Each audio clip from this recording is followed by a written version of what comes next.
할렐루야. 문제이면 저와 여러분과 교회 속에 주의 평강과 축복이 넘쳐나기를 주님의 이름으로 축원합니다. 누가복음 6장 20절에서 26절 말씀 가지고 가난한 자의 복이라라는 제목의 말씀을 가지고 말씀을 전하겠습니다. 여러분 가난 어느 정도 경험했습니까? 배고픈 경험이 어디까지 했습니까? 배가 고프면 배만 고픈 것이 아니라 마음이 슬퍼지게 되는 거죠. 배고픈 자의 코는 예민합니다. 배고플 때 길거리에 가면 음식점에 머리서 풍기는 냄새까지도 사람을 못 견디게 만드는 거죠. 속된 말로 미칠 지경이에요. 배고픈데 음식 냄새까지 나면은 더 배가 고픕니다. 아주 절박합니다. 배고픈 자의 생각은 단순합니다. 오직 생각도 먹는 것도 오직 먹는 것 생각밖에 없는 거죠. 배고프니까. 그렇잖아요. 여러분, 그래서 생각도 먹고 싶은 생각밖에 아무것도 없습니다. 절박합니다. 여러분, 예수님이 40일을 금식을 하셨어요. 40일 금식을 밤낮으로 하셨는데 얼마나 그 배가 고프겠습니까? 우리는 한 끼만 안 먹어도 배고프다고 난리인데 40일을 금식을 하셨으니 얼마나 배고프겠습니까? 그때 사단이 예수님을 시험하죠. 돌로 떡덩이가 되게 하라. 예수님은 능력이 없습니까? 돌로 떡을 만들 능력이 없습니까? 예수님도 정말 인간적으로 생각해보면, 심지어 생각해보면, 돌이 저 떡으로 만들면 어떨까? 저 돌이 떡이면 얼마나 좋을까? 이렇게 생각하지 않았겠어요? 그렇잖아요. 근데 예수님이 뭐라 했습니까? 사람이 떡으로만 살 것이 아니라 하나님으로 나는 모든 말씀으로 살 것이다. 여러분, 떡도 물론 우리가 필요합니다. 근데 또 우리가 필요한 것이 뭡니까? 말씀이라고 하는 사실이죠. 로마 15장 보면 우리가 잘 아는 그 탕자의 비유가 나옵니다. 탕자의 비유. 이 탕자의 비유는 어른들이면 누구나 다 아는, 또 어린아이까지 다 아는 그런 이야기 아니겠습니까? 심지어는 믿지 않는 사람조차도 이 탕자에게는 잘 알고 있습니다. 근데 그 탕자가 아버지 품으로 돌아온 것은 언제 때문입니까? 배고플 때였습니다. 배고플 때. 평상시에는 몰랐습니다. 아버지 재산을 가지고 쓸 때는 몰랐어요. 시중과 더불어 또 세상으로 더불어 취했을 때는 아버지 생각이 안 난 거죠. 오직 그냥 그 돈 쓰는 것, 그냥 먹고 마시고 그냥 즐기는 것, 오직 거기만 초점이 있었던 것 아니겠습니까? 근데 나중에는 굶주려 죽게 됩니다. 근데 돼지가 먹는 지엽 열매를 먹는 신세가 되었습니다. 얼마나 비참합니까? 인간이 돼지가 먹는 그런 열매를 먹을 수밖에 없는 그런 처천한 상황. 그것도 배불리 먹을 수도 없는 상황. 그래서 내가 여기서 지려 죽는구나. 내 아버지 집에는 풍권이 많은데, 풍족은 풍족이 많은데 내가 여기서 부려 죽는구나. 그렇게 생각 안 하겠어요? 그래서 로마 15장 14, 17절에 보면 다 없앤 후에 그 나라 크게 흉내도록 그가 비로소 궁편지라 가서 그 나라 백성 중에 한 사람에게 붙여 사니 그가 그를 들어 보내어 돼지를 치게 하였는데 그가 돼지 먹는 지엽 열매로 배로 채우고자 하되 주는 자가 없는지라 이에 스스로 일으켜 이르되 내 아버지에게는 양식이 풍족한 품권이 얼마나 많은가 내가 여기서 줄여 죽는구나. 배가 고파 죽는구나. 내 정신을 차린 거죠. 정신이 맑아진 거죠. 이제는 체면도 없어요. 명예도 없어요. 자존심도 없어요. 그까지 무슨 문제가 되지 않습니다. 아버지가 나를 어떻게 대하든지 뭐 어떻게 내가 지내왔느냐 아무 생각도 나지 않습니다. 조금만이라도 성공했다라면 집을 안 돌아왔을 것입니다. 굶어 죽을 지경만 안 되었어도 아버지 집에 안 돌아옵니다. 꼭 죽게 되었기 때문에 돌아온 것입니다. 그동안 헛된 친구를 사귀었던 것들도 다 소용없습니다. 오직 생각나는 것은 무엇입니까? 밥 한 그릇이죠. 밥 한 그릇. 오직 배를 채우는 거예요. 그러니까 그때서야 아버지께 돌아오잖아요. 성령 역사를 보게 되면요, 어디로 보면 복음의 그 증거되는 것에 뭐가 있었냐면요, 특별히 두 가지가 있어요. 하나는 가난이라는 거죠. 또 하나는 질병이라는 거죠. 그 가난을 통해서 예수를 받아들이게 되고 또 질병을 통해서 예수를 받아들이는 것이 성경의 역사인 것입니다. 이게 나타나지 아니하거든요. 복음이 전파되는 바가 거의 없어요. 여러분들 마찬가지로 오리지널에 나온 사람도요. 그런 경험이 있었을 것입니다. 그렇잖아요. 내가 힘들었을 때, 내가 어려움을 당했을 때, 내가 병들었을 때, 그때서 내가 천부요 선조가 이제 옵니다. 첫째로 우리가 생각할 것은 복과 화를 본문 말씀하겠다라는 거죠. 산상수훈에는 8가지, 8가지 복을 말합니다. 마태복음에 보면 8가지 복을 말씀합니다. 근데 오늘 본문에는요, 4개의 복과 4개의 화가 나옵니다. 그래서 20절에서 23절까지 말씀을 보면 복이 있나니 복이 있도다라고 우리에게 말씀합니다. 또 24절부터 26절까지 말씀을 보면 화이실진저 화 있도다라는 말씀이 4번 나옵니다. 왜 예수님은 4개의 복만 말씀하지 아니하시고 4개의 복과 더불어 4번 화를 말씀하셨을까요? 그것은 우리 인생이 축복과 재앙, 복과 저주라는 2가지 상황에 놓였다는 사실을 가르치기 위해서 하는 거죠. 삶의 형태는 복잡한 것 같아도요, 성경이 말하는 우리 인생은 2가지 길입니다. 좁은 길이냐, 넓은 길이냐, 좁은 문이냐, 넓은 문이냐, 또 의인의 길이냐, 악인의 길이냐, 형통이냐, 파멸이냐, 복이냐, 저주냐, 다른 제3길은 없어요. 신명기 11장 20절에 보게 되면 내가 오늘 복과 저주를 내 앞에 두었다고 우리에게 말씀합니다. 그렇습니다. 우리 앞에는 무엇이 있습니까? 내가 복을 선택할 수 있고 내가 화를 선택할 수 있어요. 그래서 내가 뭘 선택하느냐. 여러분, 주민생길에는 복과 저주가 있습니다. 의인의 길, 악인의 길이 있습니다. 여러분은 어느 길을 걷고 있습니까? 다른 길은 없습니다. 여러분은 지금 생명과 평안의 복을 원하면서 또 악인의 길을 걷고 있지 않습니까? 형통축복을 원하면서 넓은 길을 가고 있지 않습니까? 앞으로 주님 말씀하시는 4개의 복과 4개의 재앙을 통해서 은혜 나누기를 주님의 이름으로 축원합니다. 두 번째로 가난한 자가 복이 있다고 말씀합니다. 현대인이라는 단어 중에 하나가 무엇입니까? 가난. 그래서 여러분 가난해지십시오라고 한다면 여러분 좋아하겠습니까? 누구나 싫어하죠. 그러니까 가난한 단어를 별로 좋아하지 않아요. 부자 되십시오. 건강하십시오. 이러면 좋았는데 당신 병드십시오. 예를 들어 그렇게 할 수도 없지만 그렇다면 여러분 좋아합니까? 누구나? 또 가난하십시오라고 하면 여러분 좋아합니까? 여러분, 그래서 유명한 어느 분이 이렇게 말을 했습니다. 가난하지 않도록 결심하십시오.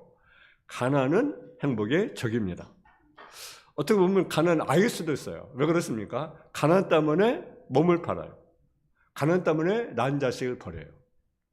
가난 때문에 어떻습니까? 학업을 포기해요. 가난 때문에 도적이 돼요. 가난 때문에 하나밖에 없는 생명을 끊는 사람들을 보면 가난 어떻게 보면 그것이 악일 수도 있다는 생각이 듭니다.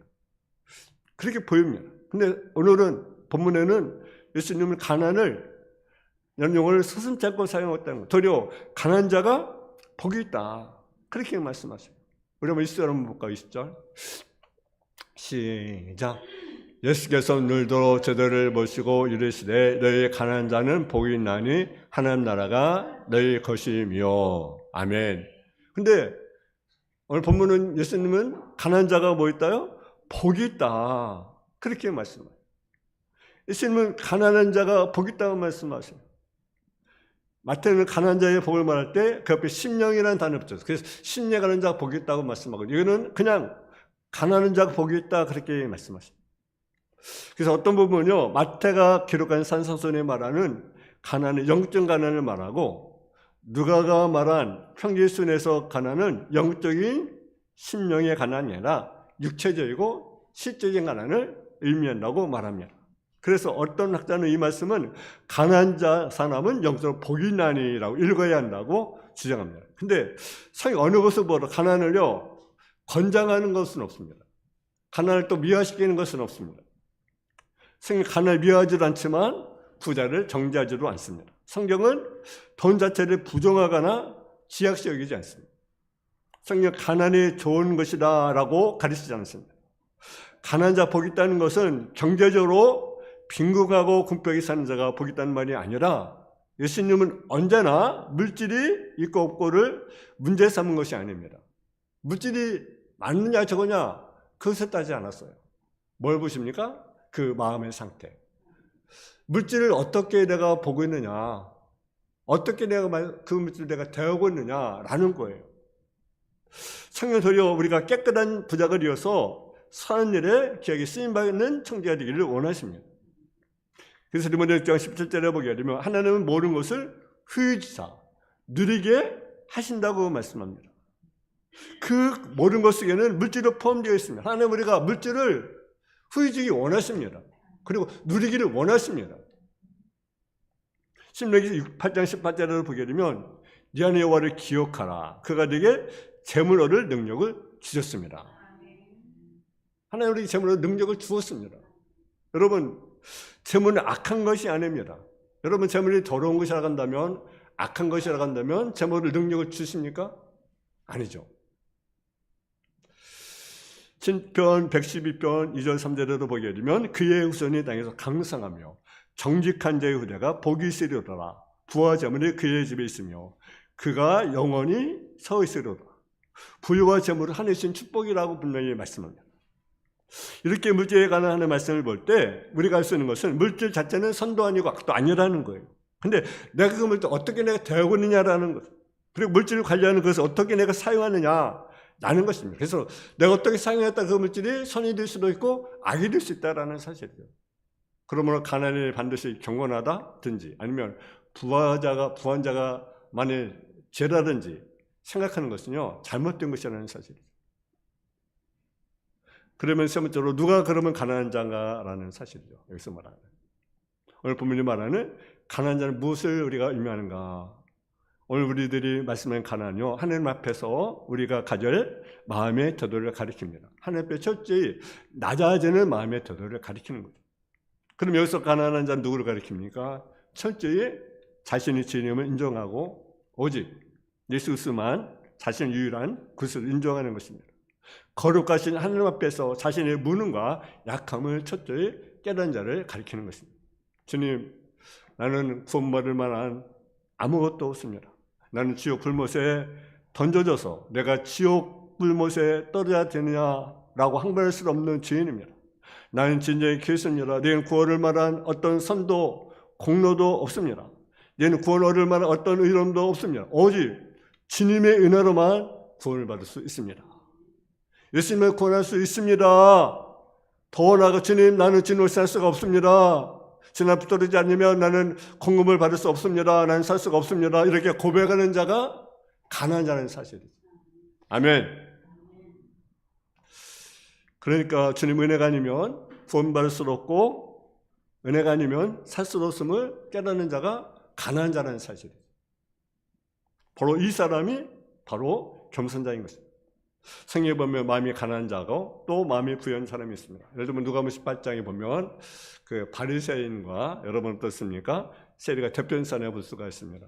여러분 바리새인과 함께 성전에 기도 올라갑니다. 누가 봐도 바리새인이 이런 사람이에요. 왜? 여러분 11조도 하고요. 금식도 하고요. 일주일에 2번씩 금식도 하고요. 간하지 않고요. 틀사가지도 않고요. 그렇습니다. 여러분 그러면 그래도 인정을 좀 안 하는 교회에서 예를 들어 10조도 드리고 금식도 하고 또 틀사가지 않고 세뇌하지 않고 간도 행하지 않고 그러면 그래도 신앙생활 잘한다고 하지 않겠습니까? 근데 세리는 감 눈을 들지 못해요. 저는 나는 죄인입니다. 근데 이 바리새인의 문제는 무엇입니까? 나는 저 사람보다 나 의롭습니다. 자기 의를 내세우는 거죠. 여러분 우리가 의로우면 얼마나 의롭습니까? 하나님 앞에. 여러분 성경 의인 없냐? 하나도 없다고 말하잖아요. 그죠? 내가 예를 들어 11조를 드리고 금식도 하고 여러분 도둑질을 하지 않고 그럴지라도 우리 앞에 하나님 앞에 낼 수 없을 것이 없어요. 그렇잖아요. 근데 그 사람은 다른 사람과 구별된 사람이라고 자기 의를 내세우는 그런 사람. 근데 누가 의롭다고 말합니까? 세리라고 말하고 있어요. 왜 세리가 의롭다고 말했습니까? 마음이 가난한 자였기 때문입니다. 그래서 철저히 하나님 앞에 자신의 죄인임을 인정했습니다. 자기는 구원할 만한 자격이 없다는 것을 그는 인정하는 사실을 우리가 보게 됩니다. 그러나 바리새인은 자신의 자랑, 공로, 자기 의로움을 가르쳐 있는 것을 우리가 보게 돼요. 그럼 마음이 부자였습니다. 여러분, 마음이 가난한 자가 되어야 됩니다. 마음이 가난한 자가 되어야 한나를 누리며 살아갈 수가 있는 거죠. 마음이 가난한 자가 되어야 주님을 사모하는 거죠. 마음이 가난한 자가 되어야 간절히 주님께 기도할 수 있는 거죠. 여러분 시편 107편 9절에 보니까 그가 사모한 영혼에게 만족을 주시며 줄인 영혼에게 좋은 것을 채워주시며로다. 할렐루야. 하나는 사모한 영혼을 만족해 하신다는 것, 줄인 영혼을 채워주십니다. 근데 사모하는 영혼, 줄인 영혼에게 많지 않습니다. 어떤 저는 그렇게 말하더라고요. 나는요 건강하고 나는 부모님 용돈도 넉넉히 주고 내가 원하는 여자친구도 있고 내가 원하는 대학도 들어가고 나는 부족을 느끼지 못합니다. 그런데 문제는 나는 간절히 기도가 나오지 않습니다. 문제는 뭐예요? 그럼에도 불구하고 간절히 기도하는 사람들을 보면 부러운 생각도 들지만 이해가 되지 않는다. 왜 저렇게 간절히 기도할까? 왜 저들이 왜 금식할까? 왜 저들이 철회할까? 난 이해가 되지 않는다. 왜요? 그들은 부족함이 없잖아요. 원하는 것들이 주어졌잖아요. 뭐 돈이 넉넉하고 용돈도 채워주고 또 여자친구도 있고 원하는 대학도 들어가고 원하는 것도 이루어지니까 간절함이 없는 거죠. 여러분 우리 누가 간절히 기도합니까? 누가 가슴을 치며 밤을 새워가면서 하나님께 기도합니까? 심령이 가난한 자, 마음이 가난한 자가 하나님께 기도하는 거죠.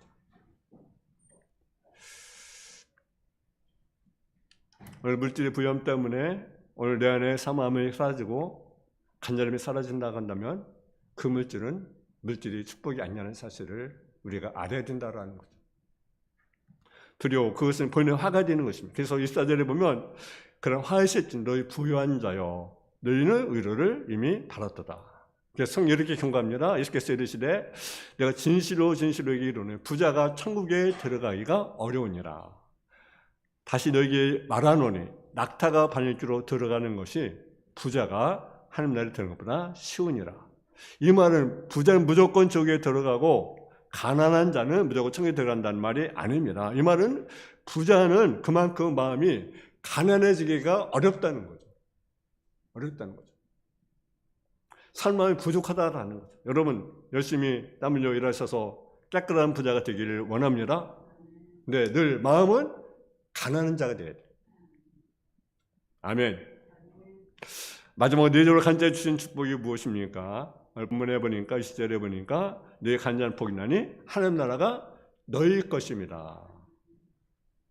간절히 주신 축복이 뭐냐? 하나님 나라가 너희 것이다. 가난한 자가 받을 축복은 바로 하나님 나라라고 하는 거죠. 천국을 말하는데 천국은 무엇입니까? 천국은 주님의 다스림을 말합니다. 주님의 통치가 이루어지는 것을 포함해서 구원받는 백성들이 예수 안에서 누리기를 모르는 것을 말하는 것입니다. 그럼 천국은 어디 있습니까? 천국은요 주님이 다스림을 곳입니다. 하나님의 인자와 영광을 충만하는 것이 바로 천국입니다. 슬픔과 고통과 죽음과 이별이 없는 곳이 바로 천국입니다. 근데 그 하나님 나라는 미래에 우리가 장차 죽어서만 누릴 축복이 아니라는 사실이죠. 앞으로 우리가 죽어서 누릴 천국도 천국이지만 예수님은 제자에게 그렇게 말합니다. 한날 너에게 임하였다고 말합니다. 그래서 누가복음 11장 20절에 보게 되면 그러나 너희가 만일 하나님의 힘입어 귀신을 쫓아낸다 한다면 하나님 나라가 이미 너에게 임하였느니라. 여러분 우리는 죽어서 우리가 그 천국의 문을 들어갑니다. 근데 문제는 또 어디서 천국을 누려야 됩니까? 현재 내가 사는 곳에서 가정이든 교회든 어디든 내 있는 곳에 뭐가 되어야 됩니까? 천국이 되어야 된다. 할렐루야. 오늘 바리새인들이 나와서 예수님께 묻습니다. 한날 어느 때 임합니까? 그렇게 말하실 때 예수님이 뭐라고 말씀하셨냐면 하나님 나라는 본석에 임하는 것이 아니요 또 여기 있다 저기 있다 저기 뭐라 하려니 하나님 나라는 너희 안에 있느냐라. 그렇습니다. 완전히 하나님 나라는 아직 우리 가운데 임하지 않았지만 예수님의 십자가 죽음과 부활을 통해서 하나님 나라 이미 우리 가운데 시작했다라는 사실이에요. 그래서 천국을 우리가 세세에서 뭡니까? 누려야 된다라는 거죠. 그래서 이 사람들을 말씀하시면서 미래의 것으로 말하지 않습니다. 가난한 자는 복이 나니 한 나라가 너희 것이지라고 말하고 너희 것이며 이것은 현재 우리가 누려야 된다라는 거죠. 누리는 천국이 되어야 된다라는 거죠. 아멘. 그러면 저 여러분이 세상에 누리며 여러분 사이 하나님 나라의 축복은 무엇입니까? 로마서 14장 17절에 보면 그렇게 말합니다. 하나님 나라는 먹는 것과 마시는 것이 아니요, 오직 성령 안에서 의와 평강과 희락이다. 하나님 나라 의롭습니다. 하나님 나라는요, 우리 가운데 임하면 세줄 수 없는 평안이 민물처럼 오게 됩니다. 세줄 수 없는 평안을 누리게 됩니다. 경제 어려움이 계속되는 불구하고 마음이 무엇이 있습니까? 평안이 있습니다. 또 마음이 무엇이 있습니까? 기쁨이 있습니다. 그러니까 우리가 쎄쎄서 천국을 누려야 됩니다. 아멘. 여러분의 심령이 가난한 자가 되어서 주님이 주시는 천국을 온전히 누리는 저와 여러분의 삶이 되어지기를 주님의 이름으로 축원합니다. 사랑의 아버지 하나님, 은혜와 사랑을 감사합니다. 가난한 자가 복이 있다고 말씀하고 있습니다. 천국이 저희 것이라고 우리에게 말씀하고 있습니다. 우리 마음이 가난한 자가 되어서 천국을 쎄쎄서 누리며 또 영원한 천국을 또 누리는 성도의 삶으로 덧입어 주옵소서. 예수님의 이름으로 축복하며 기도했습니다. 아멘.